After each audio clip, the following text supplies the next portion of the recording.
Hello guys, কেমন আছো তোমরা সবাই? আশা করি তোমরা সবাই অনেক বেশি ভালো আছো। তো আজকে আমাদের ফুটবল খেলার জন্য আমরা যাচ্ছি গাজীপুর সবিপুর। তো তো ফার্স্ট অফ অল আমরা অটো নিয়ে নিলাম স্টাফ কোয়ার্টার যাওয়ার জন্য। তো আমাদের সাথে আছে খেলোয়াড় হিসেবে আসিফ, তানবীর, আলমগীর এবং আরও অনেকেই। তো দেখতে থাকেন আমাদের ব্লগটা। তো আমরা এই ব্লগে অনেক মজা করব, এনজয় করব।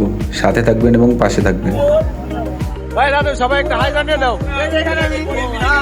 সবাই দাও। তো এরপর আমরা বাসের জন্য স্টাফ কোয়ার্টার স্ট্যান্ডে দাঁড়িয়ে আছি। তো এর সাথে সাথে আমাদের আসমানি বাসটা চলে আসলো। তারপর আমরা এক এক করে সবাই বাসে উঠে নিলাম। তো বাসে উঠে সিট না পাওয়াতে আমরা সবাই সিটের পিছনে বসলাম। তারপর আমরা বাসের ভিতরে হালকা পাতলা খাবার খেয়ে নিলাম। তো খাবারগুলো অনেক টেস্টি ছিল। খাবার খাওয়া শেষ করার পর আমরা বাসের ভিতরে অনেক মজা করলাম, এনজয় করলাম। বাসের ভিতরে থেকে বাইরের বৃষ্টিগুলো দেখতে এত ভালো লাগে। তো এরপর আমরা এয়ারপোর্ট নেমে ঢাকা টাঙ্গাইল বাসের জন্য এয়ারপোর্ট স্ট্যান্ডে যাচ্ছি সবাই।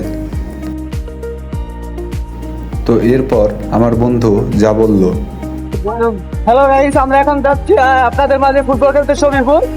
আপনারা সবাই আমার পাশে থাকুন, আপনাদের পরবর্তী ভিডিও দেখানো হবে।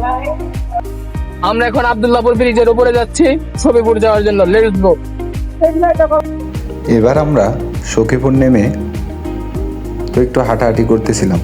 বাইরে অনেক বৃষ্টি ছিল, তারপরে ওয়েদারটা এত বেস্ট ছিল, মানে বলার মতো না।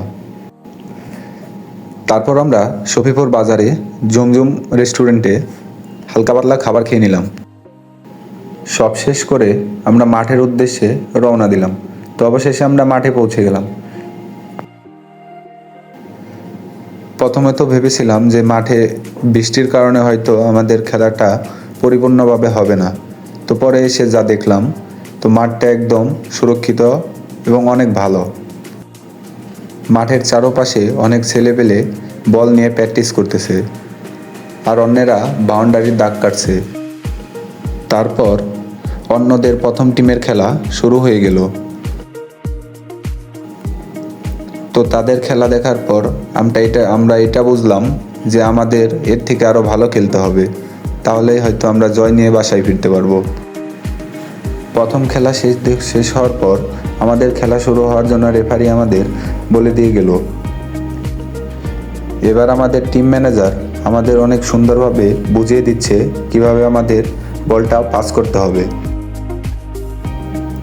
তো মাঠে অনেক দর্শক দেখে আমাদের খেলার আগ্রহ অনেকটা বেড়ে গেল। এখন আমরা হালকা পাতলা ফটোশ্যুট করে নেব, যা আমাদের স্মৃতি হয়ে থাকবে। তো এই ছিল আজকের ভিডিওতে। তো দেখানো হবে পরবর্তী ভিডিওতে।